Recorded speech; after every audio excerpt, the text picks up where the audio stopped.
Well, good afternoon, everyone.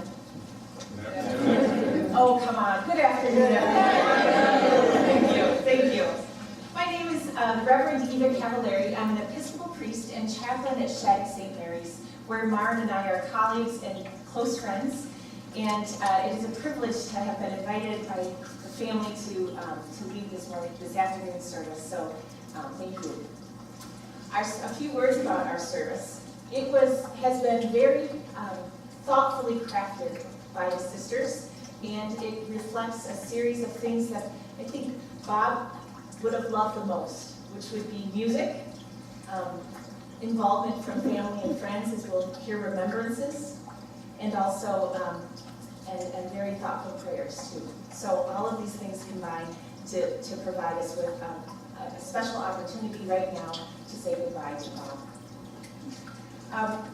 There will be, I want to let you know, a moment in the service where you'll be invited to share a memory of Bob if you would like.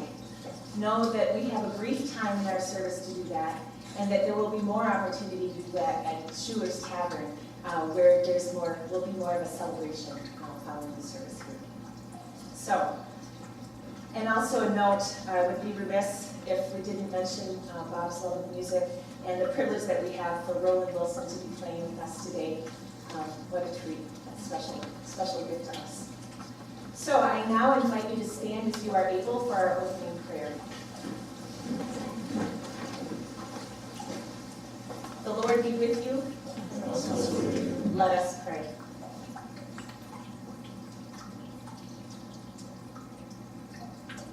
Gather us together this afternoon, O Holy One, as we reflect with gratitude and love for the life and legacy of Bob. May we remember the fullness of his life through the stories, music, and prayers offered in gratitude. May these be a comfort to Bob's family and friends who mourn his loss, and an inspiration to us all. In your name we pray. Amen.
Most of you know me as the eldest of the Watson girls, but some of you may not know that about 1.5 years before I was born, my parents had a baby boy, James, named after Dad's own father, who died at the time of his birth.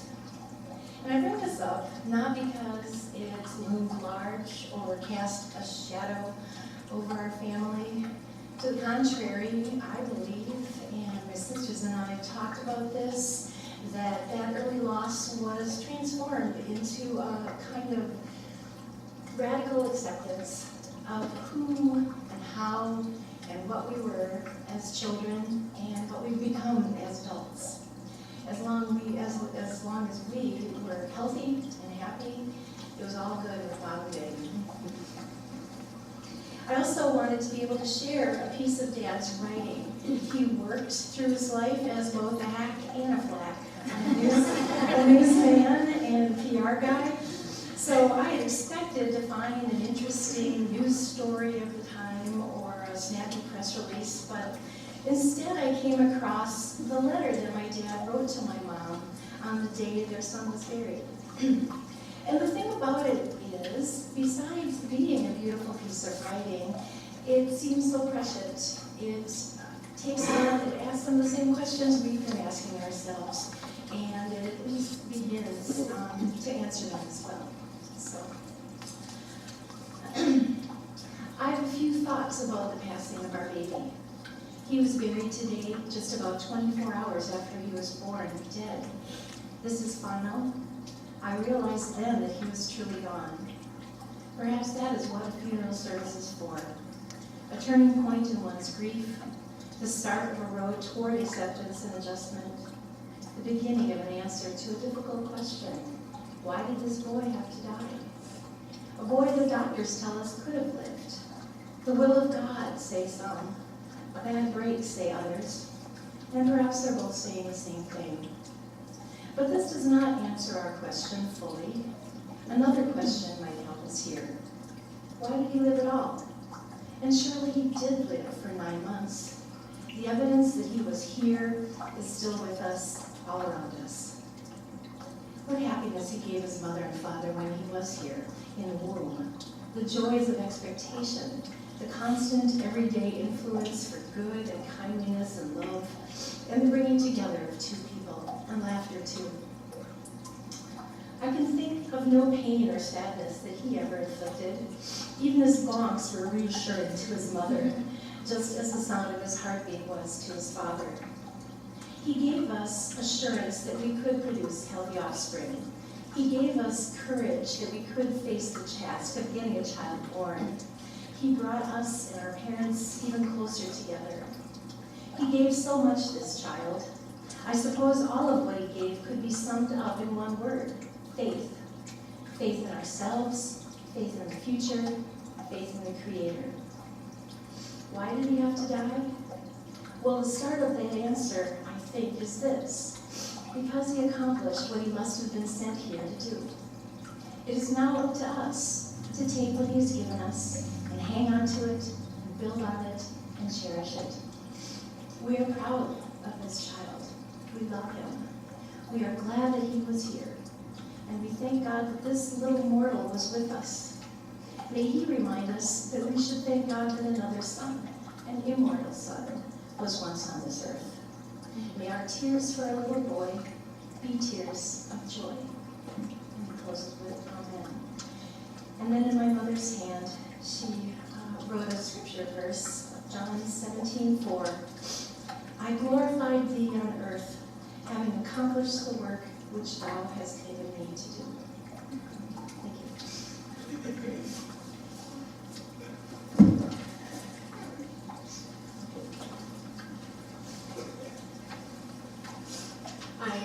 Some of you know me, I'm Maren, the second, and ultimate, I guess. And to tell you how I feel about my dad can really only be done in stories, and so I have several little stories to tell that really encapsulate my father and I. The first one is when I was just a skinny little annoying 6-year-old, and We were on one, and now I know how annoying 6-year-olds is. Acutely, I wanted to pick up the phone so many times and call my mom and say, I understand. Yeah, you will. But we were on one of our houseboat trips, and on this particular day, I was in the back deck of the houseboat, and I was sitting on an oil drum, and what was an empty oil drum. I don't know why it was there, but I was fishing, not expecting really to catch any fish, but just sitting there in my little red bathing suit, holding a fishing pole, and of course doing what every 6-year-old would do who's sitting on an empty oil drum, banging my heels on the oil drum. Bang, bang, bang, and it was reverberating throughout the lake, and Dad was saying, oh, for crying out loud, I'm going to scare away all the fish. And I thought it was wonderful, and then all of a sudden, a fish took my line, a big fish, and I was holding so tightly onto the fishing rod that I remember that I flew off the oil drum, and I recall heading toward the water, but I wasn't scared at all because I was 6-year-old, and my dad was going to catch me, and he did. And he had his arms around me, and I just knew he would, and he did. He caught me, and he put me back up on the oil barrel, and we reeled in a huge slow-mo bass. Yeah. And so that story just kind of reminds me of how young children really think of their parents as heroes, and I truly did.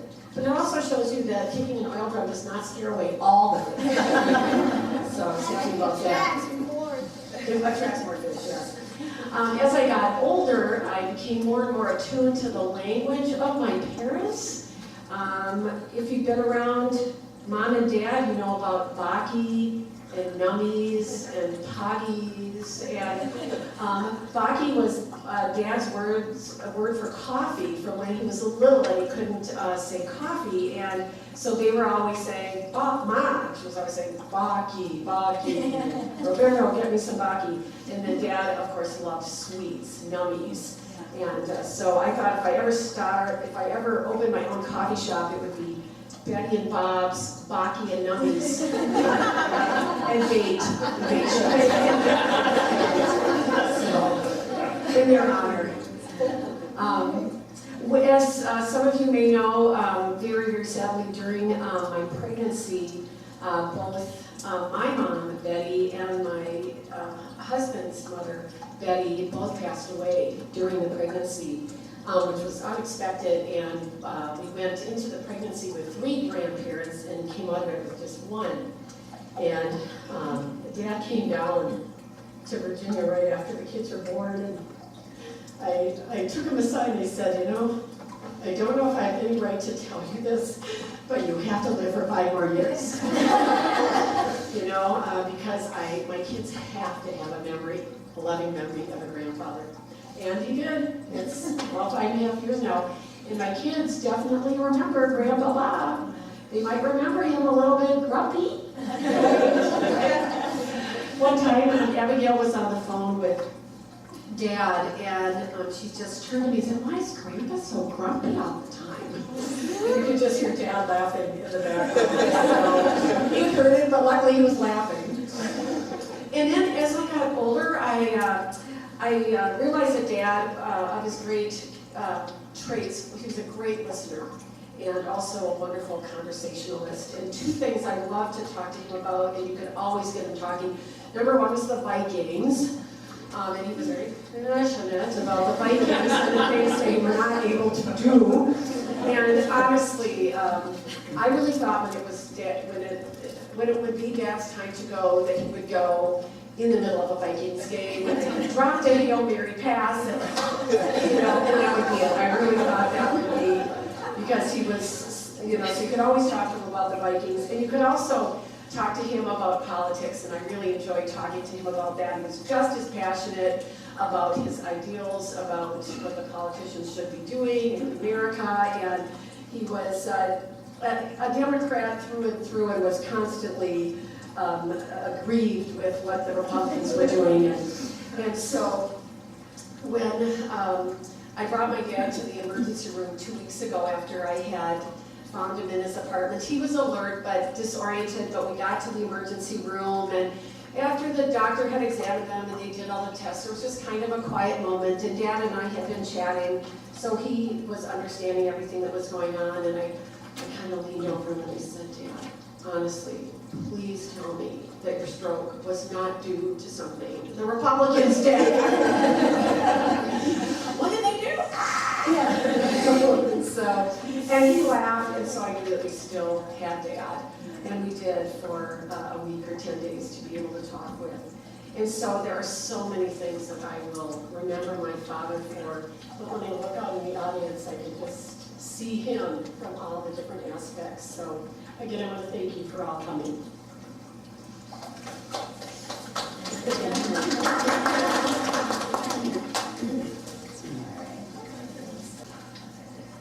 All right, I think this will work. Okay. Kind of bummed out to follow that.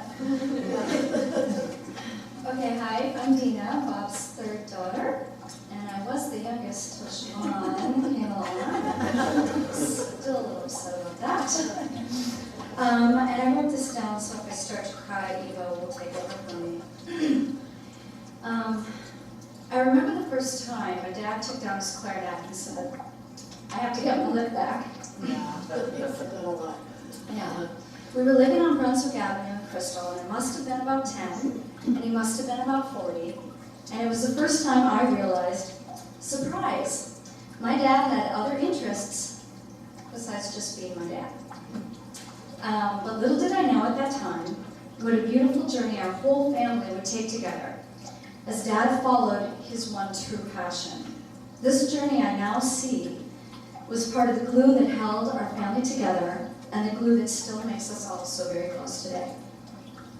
From hearing Dad tootle on his clarinet and hearing him play his gentle chord progressions on the piano as he worked arranging music, these wonderful sounds were always in the background while we were growing up.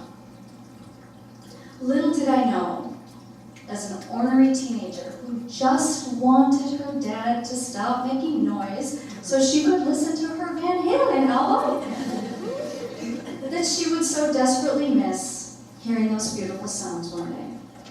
But we were very lucky, our whole family, young and old.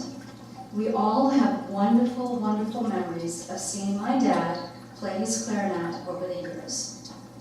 First in the basement at Kyle Place with the Better Than Nothing band, to watching his paid gigs with his band, the Red Beans and Rice.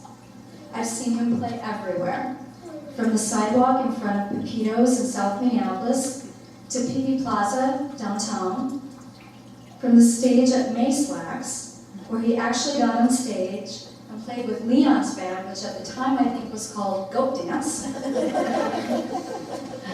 to the main stage at the Loring Bar, the old Loring Bar.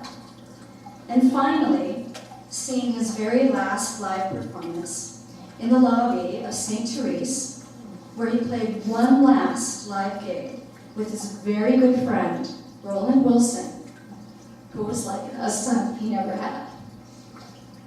These are the memories I will hang on to now, so I just want to say thank you to my dad for sharing his musical passion with us. I've enjoyed every note, every chord, every song, everything. So with that, I want to share a quote which sums up how I feel every time I hear a clarinet in a song, or hear his old tapes, or watch his videos, and especially when I hear the opening chords and the opening few notes to An American in Paris by George Gershwin, which was one of Dad's favorite songs. This is the quote: "If music be the food of love, play on. Your music will play on, Dad, in our hearts and our memories. I love you, Dad."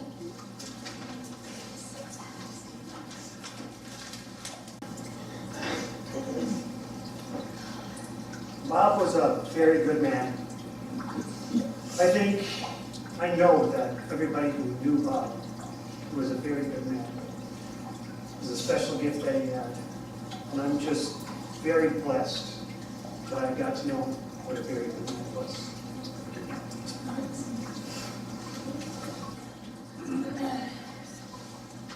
Okay, you know who I am, if by default, if nothing else. It has occurred to me several times over the past years that I didn't really turn out the way my dad expected me to.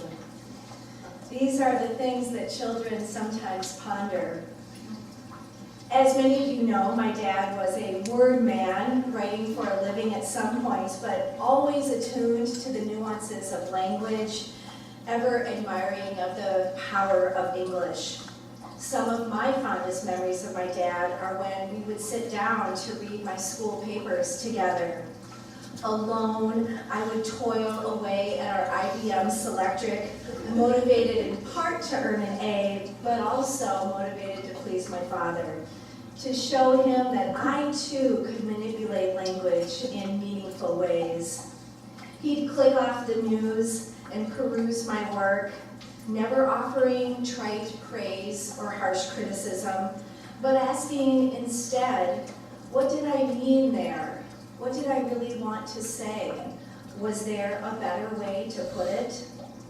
In these moments, I learned to ply words from the dictionary and the thesaurus and how to put them in their proper application. Other times I learned the minute but ever important differences between good and well, taste and flavor, lie and lay, it's and its. We had one very long discussion where I finally had to concede to my father that exemplify did not mean to illustrate. We were all raised on this steady diet of grammar and diction. And it was in this spirit that I sat my parents down one evening, a sophomore in college, and proclaimed that I wanted to be an English professor. English and literature needed teaching, it needed protection, it certainly needed its champions, and I would be one of them. It wasn't until 8 years later that I finally got around to doing this. After a lot of miscellaneous jobs, I yearned to get back to my English roots, and I went off to graduate school. And it was there that the cracks and fissures began to appear. I started to doubt and then entirely eschew all that I had learned about language from my dad. I rejected and critiqued notions like correctness and learned that grammar isn't grammar. I learned over the course of earning my doctorate that it's all really rather complicated and messy.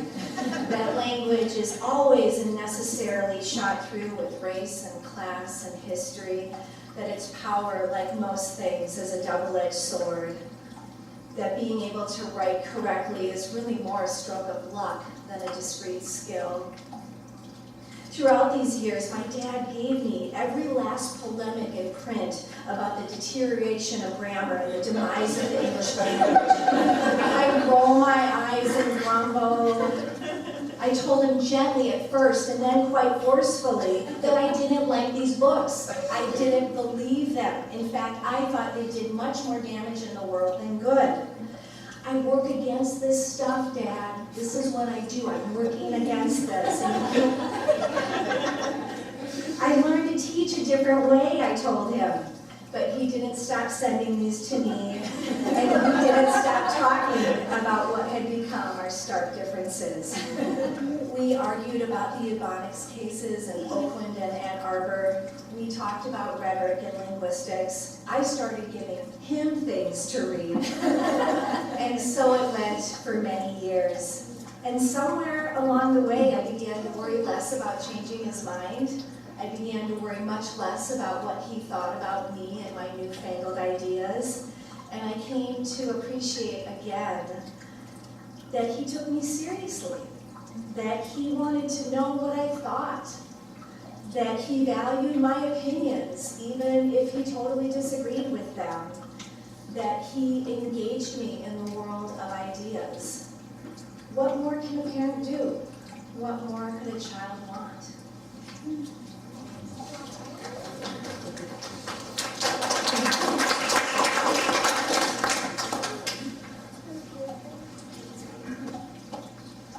I visited Bob and the girls on Monday evening, or actually in the evening, and happened to be with them as Bob passed around.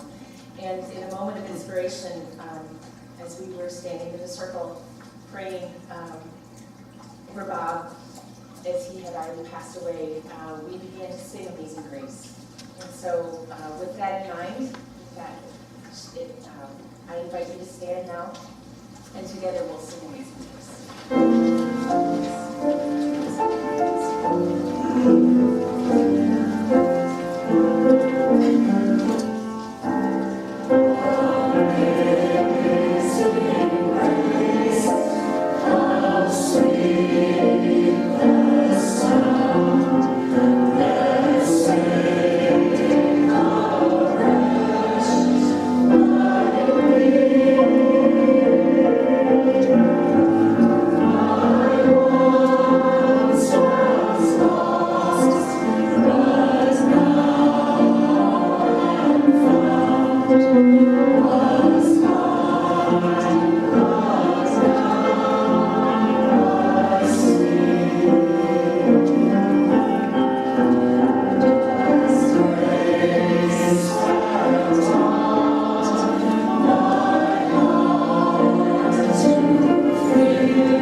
I'll try to just take a minute. Some of us who played music with Bob over the past 25 to 30 years are here.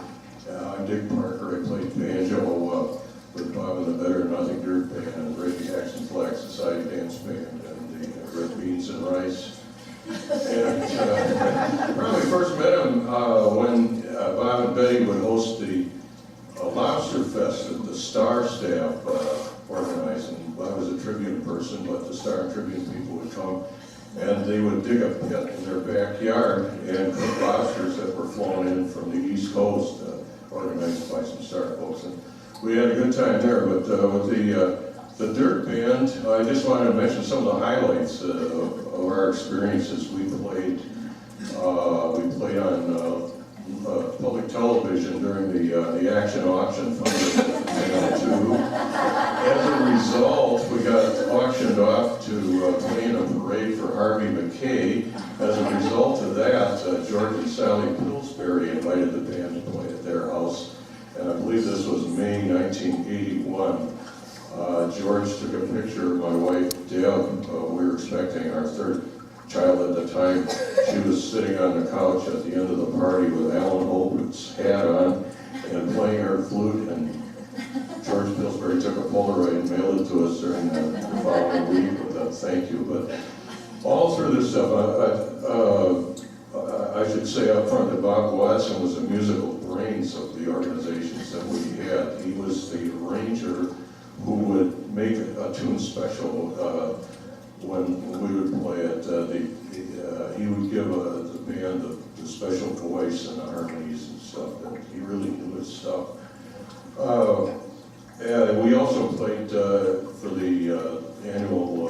We raised about $17,000 for Children's Hospital over the years with the Dirt Band. Bob Evans, I think, probably was responsible for us.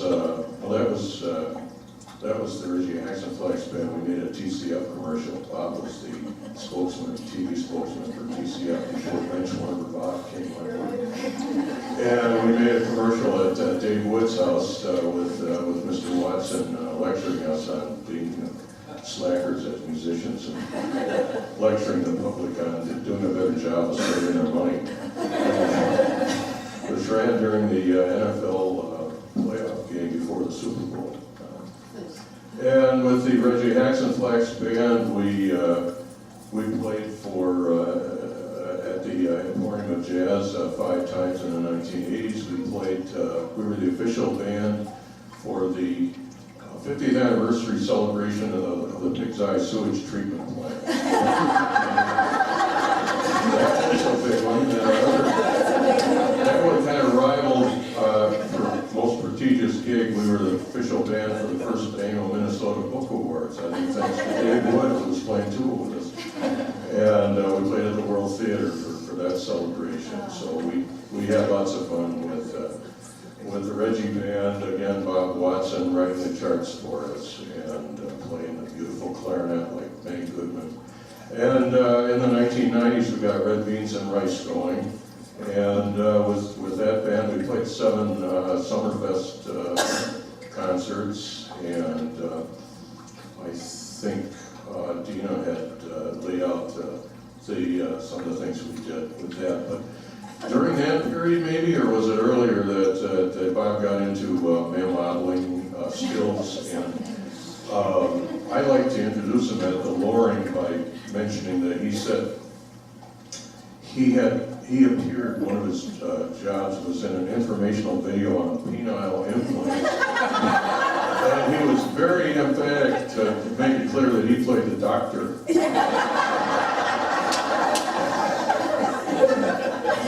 So that's I miss him very, very much.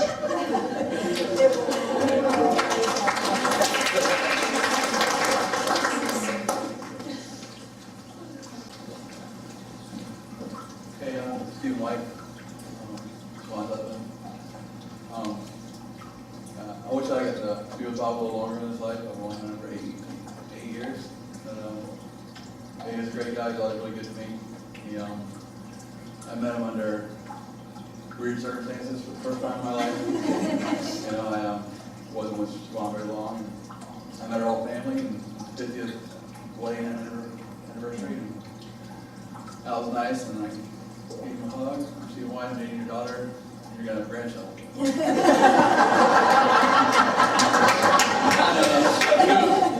Cool as a cucumber. Nice, and Betty was great. We had to spend more time with her than I got to, but yeah, he was always really great to me, and super nice. We had a lot of good times together. We were just talking out while girls were visiting and stuff. So yeah, I'm gonna miss him a whole bunch. So he was, yeah, he loved going a lot. He meant a lot to me in the time I got to him. So thank you.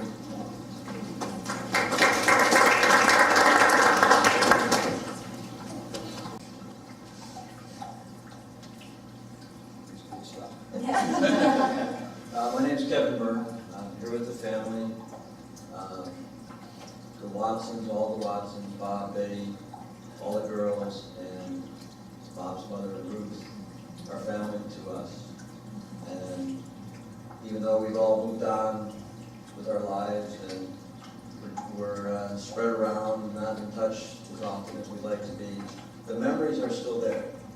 All the fun stuff we did together growing up, the picnics at Lake Independence, boating on the Heidi Ho, Thanksgiving, where everyone ate too much, fishing, camping, houseboating, somebody mentioned houseboating. Great memories. And Bob and Betty and Mom and Dad, they made that happen for us. And that'll be with us for our entire lives. The one thing I remember very fondly, Bob, on a houseboating trip. I must have been about 13, didn't have a driver's license. And we're out on the lake in this big houseboat. And Bob said, "Kevin, you want to drive?" What could be better than that? And let me drive the houseboat. Bob was awesome. He was a really cool guy. Thank you. Miss him.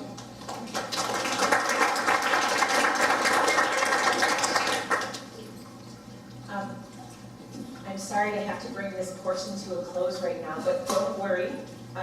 At Schuler's Tavern following this, there will be another opportunity to share, so please, I hope this won't stop the remembrances. Perhaps we're just getting started. At this time, I'd like to invite Andy to come forward. I'm sorry, Andy. I'm over here. Andy Watson to come forward. He's going to introduce a video that we're going to see. Thank you.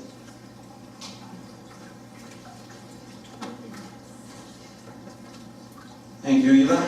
I'm Andy Watson. I have the same last name, but I'm from a different clan. The Watsons of the North.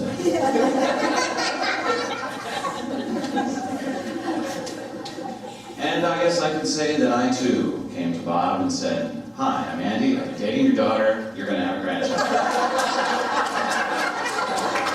It didn't exactly work that way. Yeah, I remember I met Dina in St. Cloud, and we'd been dating for a while, and it came that time to meet the parents. So they lived in Golden Valley, and I found the house. Beautiful, big house, highest ceilings I've ever seen, and tree-lined, and perfect yard. And came up and knocked on the door and kind of waited, and Dina opened the door, and she said, "Come on in." And I came in.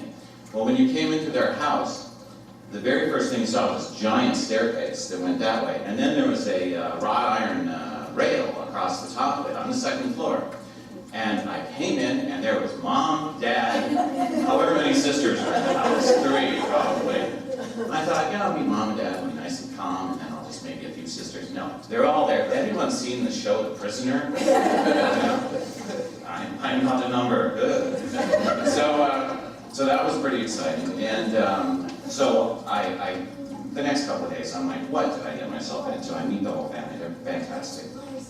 Bob is very interesting. We have a lot of things in common. TV and radio and music and just all that stuff. And I'm thinking, what did I get myself into? So the next day, I'm at Best Buy, probably picking up blank cassettes. You might remember what those are. And I look up, and on the wall is a 15-foot cutout of her dad. Bob Watson is on the board of Best Buy, right? That was the ad campaign. But as part of his ad work, that's what they did. And I looked up and I was shocked. And I thought, okay, I'll take that as a good sign. And it was a very good sign. And after our engagement, we visited Shevaun and some friends in Glacier Park, Montana, which is absolutely the most beautiful place ever. And the friend said, hey, tomorrow we're going to go for a hike. So Dina and I, being city folk, we're like, yeah, we're ready for a hike. So we've got our boots and we're all ready to go. What we didn't know is that the first day, I think, was 9 miles, and the second day was 12 miles. And this isn't just going through the fields and stuff. This is like mountains. So here we find ourselves, like in this highest elevation ever. We can barely walk, either one of us. And it's just like, I'm going to share this. You offered to throw yourself down that cliff so that the ambulance helicopter would come in and pick us up and we wouldn't have to walk back down. Now, one step at a time. So that's what we did. Just one step at a time, and we made it out of there. So after we got married, and Bob kept up his ad work, which was really kind of fun, because like Sunday morning, it would be like, morning, honey. Guess who's on the cover of Target? And there Bob would be, or in the Dayton's ad, or whatever it was.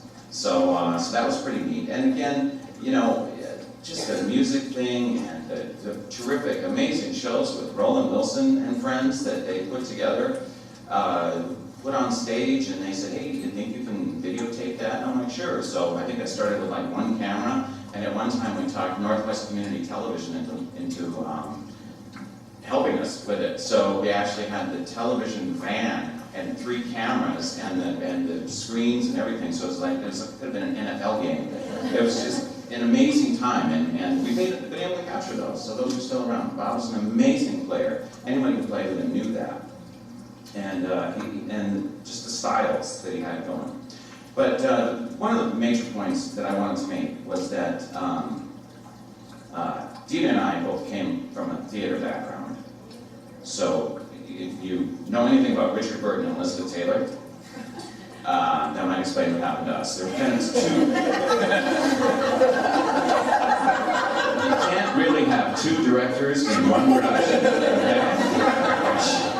So once we understood that, and everything went very well, and Dylan and Dina went to go live with Bob and Betty, and I knew that he was in good hands.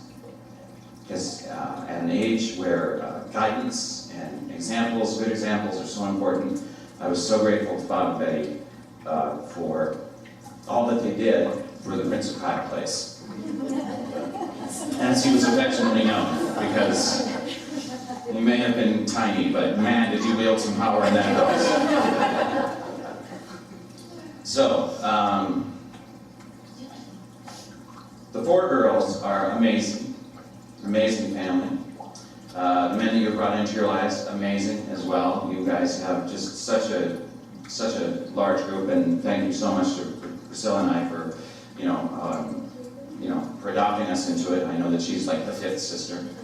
So she's on a canoe trip, so that shows how much alike you guys are.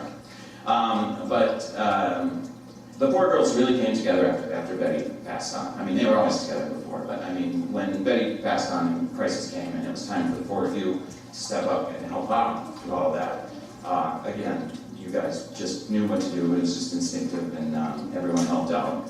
And so now that Bob's gone, and I know this from experience, it's like, you don't have that little voice in your head anymore that says, hey, we gotta get together for Dad's birthday. Hey, we gotta get together for Father's Day. Hey, we gotta... Okay, that voice isn't there anymore, but you should do it anyway, because that's how you stay together. So, the 4 are already working together. Obviously, they planned all of this, and they also asked me to produce a short video. I said, oh, okay, well, we'll have some nice music in it. And it's like, no, you're going to start with Heidi Ho. Like, blood, sweat, and tears, mid-60s? Yes, you're going to guess Heidi Ho.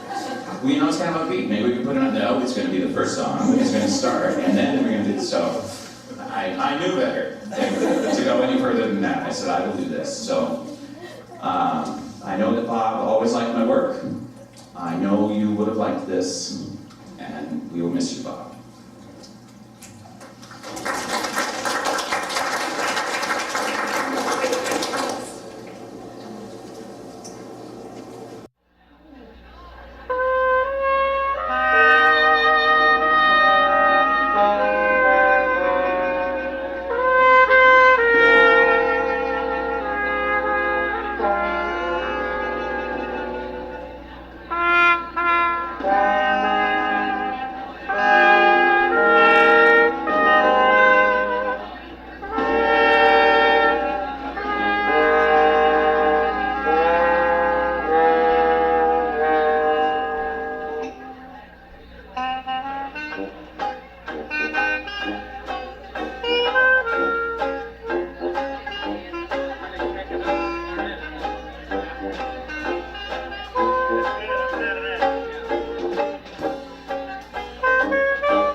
a moment, we'll have our closing prayer, and following that, the family will be presented with a flag honoring Bob's time of service in the military. And then we will all march out to a festive song. So in order to begin our closing prayer, I invite you to stand as you are able.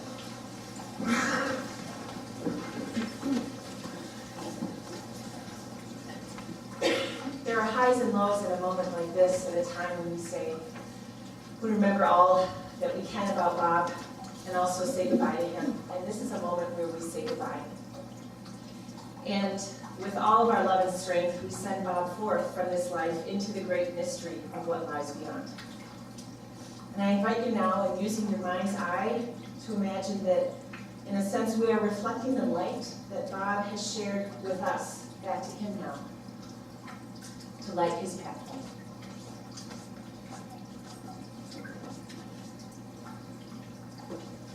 Peace, my heart. Let the time for the parting be sweet. Let it not be a death, but completeness. Let love melt into memory and pain into songs. Let the flight through the sky end in the folding of the wings over the nest. Let the last touch of your hands be gentle, like the flower of the night. Stand still, O beautiful end, for a moment, and say your last words in silence.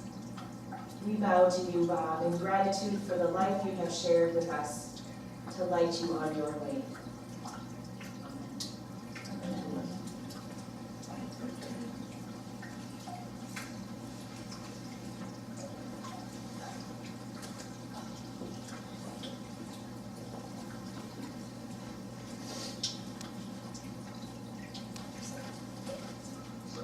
On behalf of the President, the Armed Forces, both here and abroad, and a very grateful nation, I present you with this flag, which is a symbol or token of your father, your grandfather's duty, honor, and service to this great country. Thank you.